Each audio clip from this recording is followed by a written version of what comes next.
Olá, tudo bem? Bom, gente, eu vou falar com vocês hoje a respeito de um tema bem interessante para você que é pai, mãe, né? Ou se você é cuidador, né? Cuida de alguma criança. E esse vídeo, gente, não é só para criança não, tá? Para adolescente também. Pré-adolescente. Vamos lá. Você sabe deixar o seu filho ter autonomia? Você sabe como desenvolver isso nele? Porque assim, hoje nós vivemos uma realidade onde os pais trabalham muito, eles não têm tempo, tá? Eles não têm tempo. Então o que acontece? Muitas vezes esse pai ele faz pelo filho, tá? Só que assim, por que eu falo de ter tempo, gente? Porque eu deixar essa criança comer sozinha, muitas vezes ela vai levar 2 horas para almoçar. Então eu preciso ter tempo. Vai ser do jeito dela? Vai, mas ela vai comer do jeitinho dela lá, mas ela vai levar esse tempo. Você tem disponibilidade para isso? Aí você vai falar, Patrícia, eu não tenho, mas eu faço o quê então? Bom, calma, respira fundo.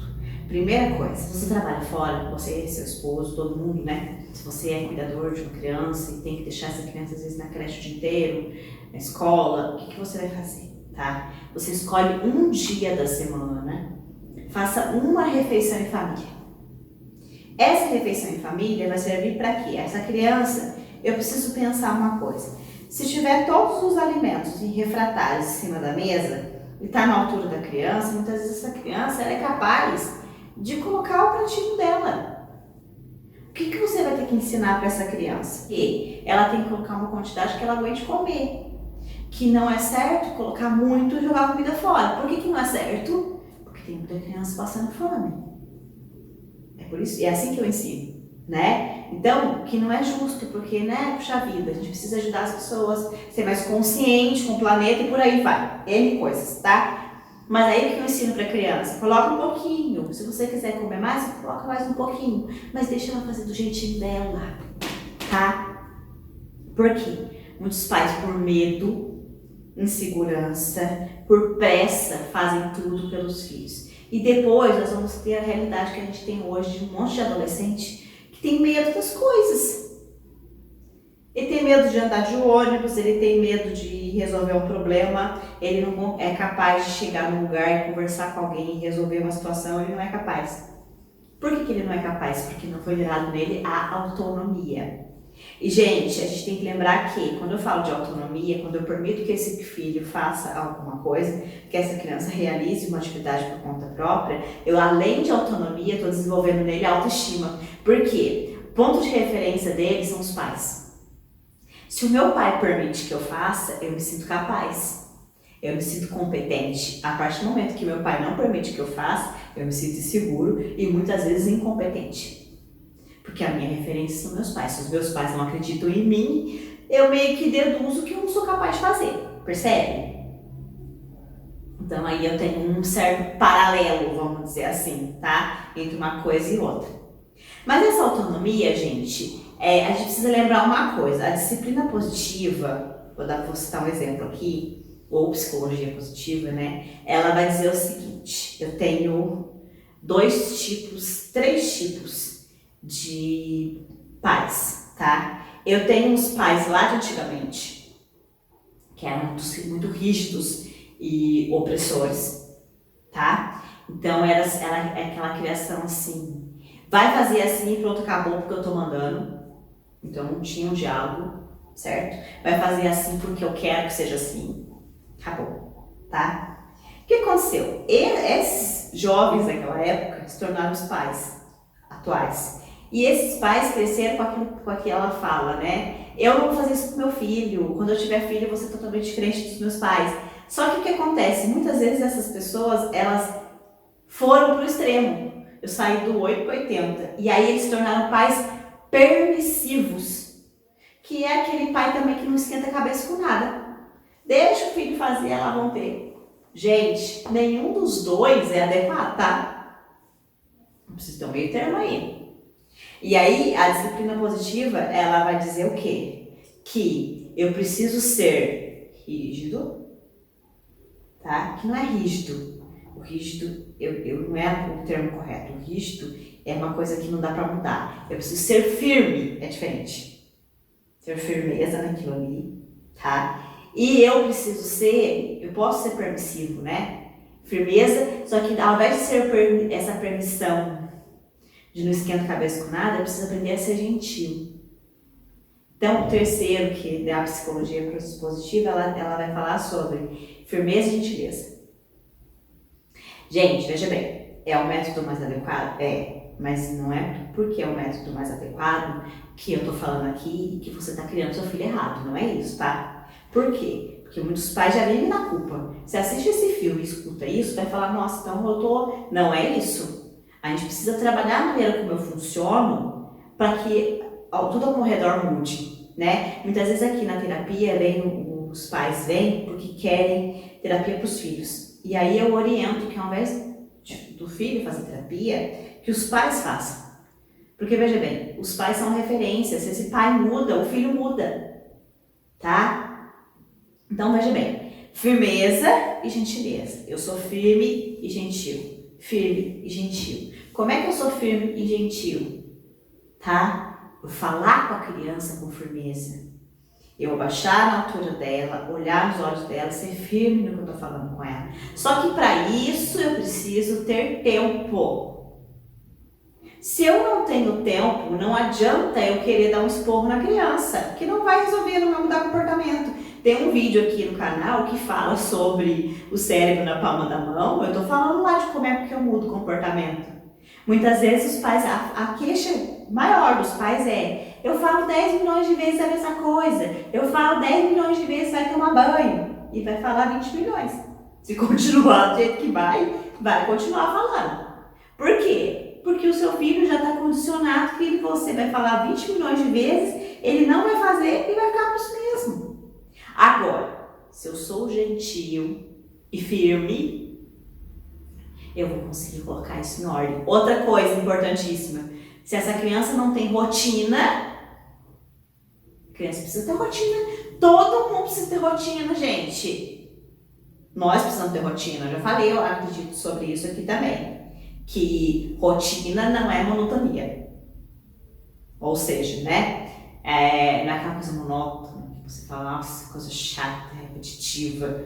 Rotina não é isso. Rotina é eu ter noção que eu vou levantar mais ou menos tal horário, vou almoçar mais ou menos tal horário, vou fazer um lanchinho à tarde tal horário, vou jantar tal horário. Isso é rotina. Criança precisa ter rotina.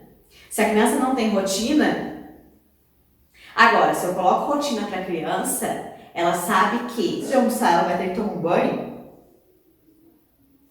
Tá? Outra coisa importante, né? Você conversa com seu filho? Você já perguntou pro seu filho se ele precisa da sua ajuda com certas coisas ou se ele já consegue fazer? Exemplo, você já perguntou pro seu filho se ele consegue colocar a comidinha dele sozinho no prato? Ou se ele precisa da sua ajuda? Tem pais que acham que perguntar isso, eu tô dando muito mole para essa criança. Não. Eu estou facilitando inclusive a minha vida. Tem criança de 7, 8 anos que não toma banho sozinho, que não se veste sozinho. Poxa, Agora, se eu dou autonomia para essa criança, eu falo para ele, ó, com 5 anos, tá? Se eu dou autonomia para essa criança e eu falo para ele, ó, você já pode tomar banho sozinho ou você precisa do meu apoio, do meu suporte ali para ajudar? Ah, eu preciso do seu suporte, então nós vamos ter que negociar um horário, porque é o seguinte, se você for tomar banho sozinho, você pode fazer o seu horário. Agora, se você vai precisar da minha ajuda, tem que ser no meu horário. Olha como que é isso com uma criança. E eles vão falar, Patrícia, isso é loucura. Não é. Não é, sabe por quê? Porque crianças de 5 anos, crianças de 4 anos são extremamente inteligentes e eles vão entender isso. Ponto. Ah, a criança ela não quer juntar os brinquedos. Tá bom.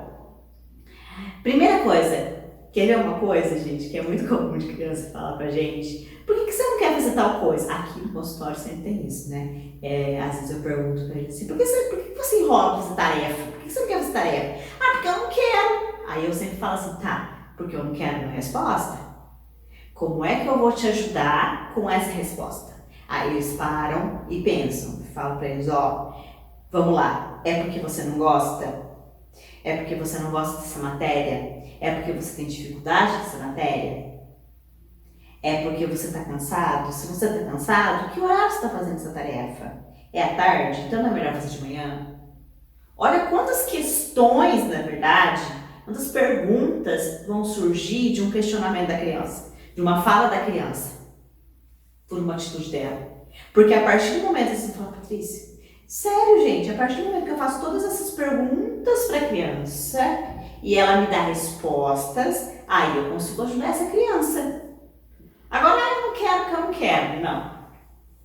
E eu vou ensinar essa criança a se tornar uma pessoa que tem autonomia, uma pessoa que reflete a respeito das coisas, que pensa o porquê das coisas. Por que eu não quero fazer tal coisa?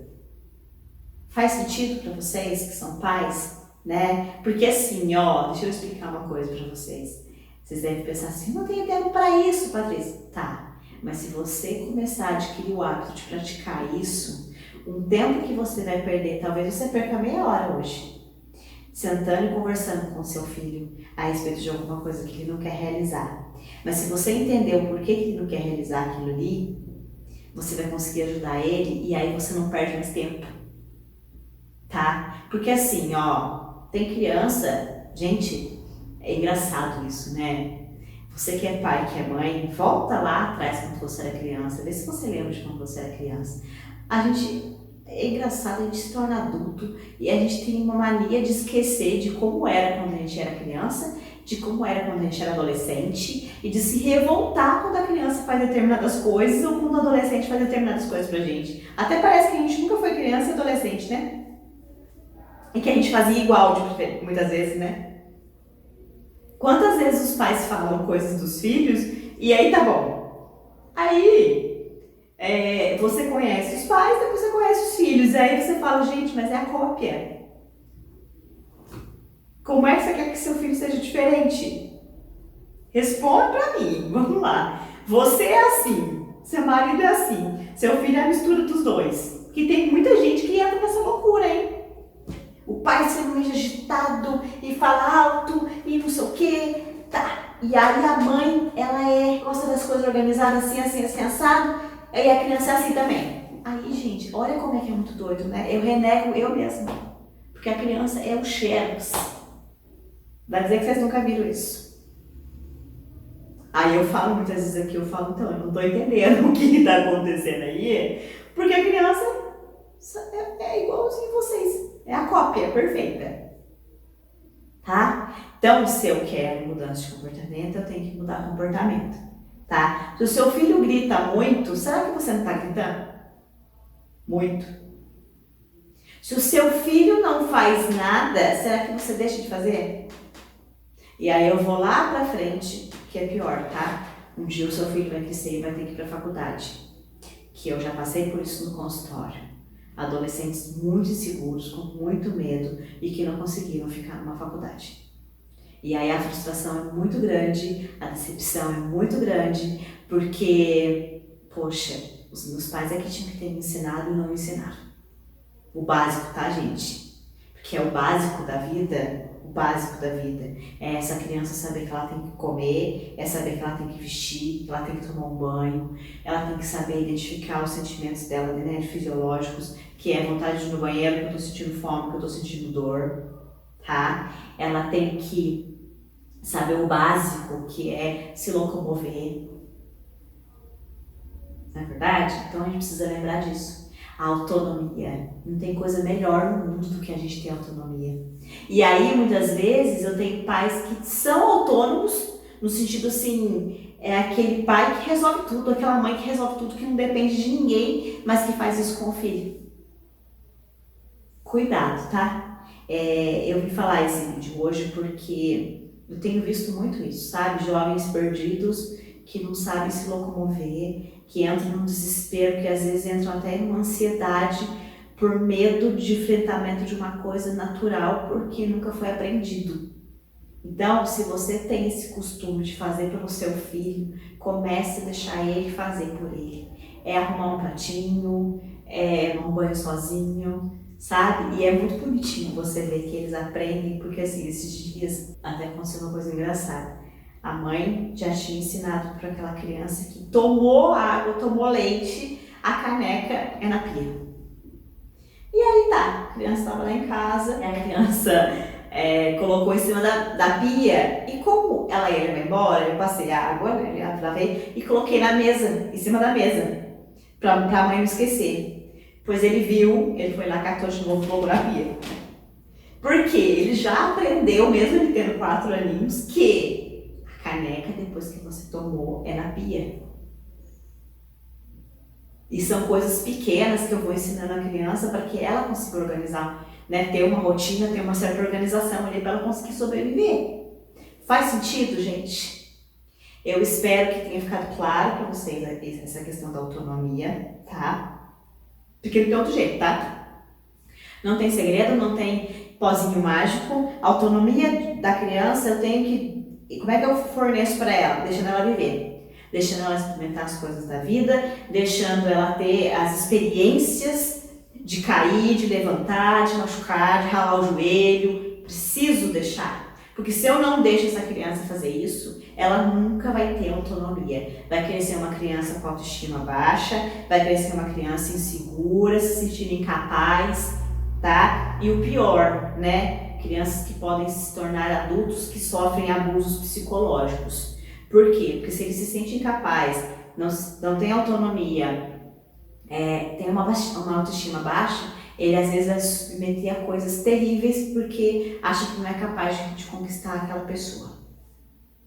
Ou aquele emprego, tá? Quando eu falo de abuso, gente, existem vários tipos de abuso, tá? Psicológicos. Não é só afetivo, não. Às vezes no ambiente de trabalho, eu tenho um chefe que ele abusa da situação ali para deixar aquele funcionário com ele, tá? Então é isso. Eu espero que tenha ficado claro, né? Repetindo isso. Se quiserem, podem mandar mensagem para mim no direct, no e-mail, comentar aqui deixar aqui nos comentários as mensagens de vocês. Se tiverem mais dúvidas a respeito disso, tá bom? É isso, e em breve a gente vai trazendo mais conteúdos para vocês, tá bom? Beijinho, até mais!